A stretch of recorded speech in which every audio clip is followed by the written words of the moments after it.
So today we are going to talk about the volume of a cylinder. Volume of a cylinder. Yesterday we did the volume of a cone, and a cylinder is pretty similar because if you look at the formula, it is the same exact formula as the volume of a cone, except you don't have the 1/3 here. Now, if you don't have a 1/3 here, what does that tell you? Think about that. All right, if it's the same formula but you don't have 1/3, that should tell you that a cone is exactly 1/3 of a cylinder.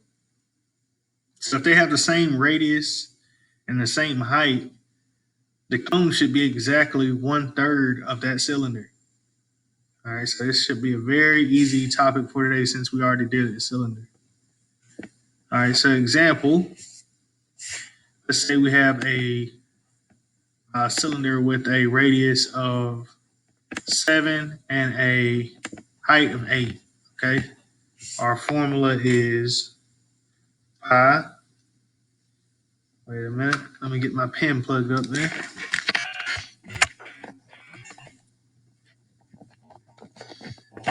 Okay, so is pi r squared times the height. So pi would be 3.14. The radius would be 7 squared, and the height would be 8. All right, now multiply all three of those. Okay. Now, if I use 3.14, that's fine. But for 7 squared, let's change that to go ahead and put 49 and 8. All right, now multiplying all three of those together. If you have a TI-84 or 83 calculator, graphing calculator, you can do that. I believe scientific calculator will do that as well. But if you have a standard calculator, you got to do one at a time. All right, so multiply these two, then that answer times 8. And you should get, let's see, 1,230.9 millimeters cubed. Okay, that's what you should get. Okay, let's try one more. All right, so our formula, pi r squared times height. Okay, pi is 3.14.